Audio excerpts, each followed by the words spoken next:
What is the story behind, like creating GPT-J? How did you guys manage to build something that that was matching the performance of GPT-3 model back in 2021? Funny thing is that GPT-J started as a part of a project of open sourcing DALI 1. So, DALI from OpenAI. They have the very first version of DALI is BQBAE, basically based model. So basically you have transformer component and BQBAE encoder decoder. It was trained on large image text dataset. So we were trying to open source that in Elether AI. And Elether AI is an online grassroots Discord server with like a bunch of AI enthusiasts. And actually, one of the people there were already open sourcing LLM text dataset. One of the guys were already open sourced GPT-2. So we had access to this text dataset and free cloud compute TPUs from Google. So we were trying to do open source DALI now. DALI has transformer in it. So we decided, why don't we just also build transformer LLM open source as well? Then that became GPT-J. It was such a great start. Like it gave like so much hope that, like open source models can be comparable to like closed source models. What happened? I haven't seen like too much work, at least like publicly from Eleuther AI. Like why sort of it kind of fade out to some extent? It became clear that grassroots community could no longer afford increasing training cost. So back then we just used like a few $100,000 worth of TPUs, which was free for us. But if you want to, actually we could scale up to like 30 billion parameters and way more dataset tokens, but we just didn't have credit. What happened is that compute cost is just keep increasing. So only small number of companies like OpenAI, Google, and Alibaba, Quant, those guys can nowadays afford expensive training. Even though GPT OSS 120B costs only like $2 million for training, but that's just one very small fraction of overall like a GPUs. Actually, GPUs teams and everything costs way more. So yeah, we couldn't just do that. Everything comes down to money. Interestingly, releasing open source model is by far the easiest way to make impact if you could afford to. So we had to switch to other less impactful activities such as alignment research, dataset open sourcing, and so on. So yeah, that's what happened, I guess. Do you think because of that, open source models will always be sort of step behind closed source models because of like lack of resources to build a powerful AI? Yeah, I think it's always behind, but the distance changes depending on the circumstances. So in the current landscape, we have Chinese well-funded AI research groups building very powerful models like R1, Quant 3.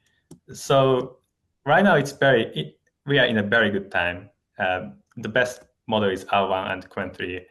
And the thing is, there's pretty much no gap in performance between GPT-5 and or 3 versus Qwen 3 or R1 in terms of like MMLU Pro or some like a text-only popular benchmarks, some of them. But the thing is that when you go to long tail tasks, like less popular tasks, the gap starts to widen. For example, the image version of MMLU is called MMMU, and the performance gap is like 82% versus 74%. For healthcare and law and so on, the gap starts to widen. So the thing is, even like a Qwen, R1, DeepSeek teams just cannot afford to cover diverse range of tasks beyond the standard set of benchmarks, which is why enterprise adoption of open source LLMs is decreasing to 5% this year, last year. So that's not a good sign. But yeah, that's basically what's happening. But open source models are very important because obviously it's important for research from academia and industry.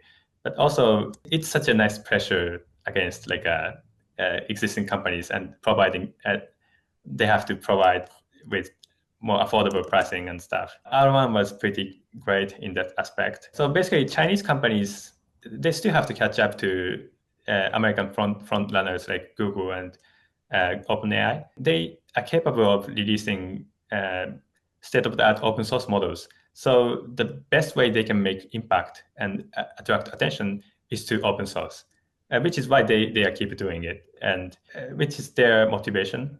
That may change at some point, but hopefully it's going to continue. One thing that people talk about, right, is like these machines can do amazing things, but the amount of like power that goes into like electrical power that goes into generating responses and training and all that is like off the charts, right? Do you see on the horizon a breakthrough in modeling, along the lines of what happened in 2017 when, attention is all you need was published, or do you think this is it? Oh yeah, absolutely. I think there are many ways we can make it much more efficient. One way is quantum computing, for sure. There's actually a quantum algorithm that matrix multiplication complexity much better. So it's typically O and Q for typical square matrix multiplication. But there's an quantum algorithm for O and square matrix multiplication. Either way, that's definitely one way to make things much cheaper. But also, as we have like ASI, ASI can come up with much better GPUs. Algorithm itself, yeah, that's definitely another axis.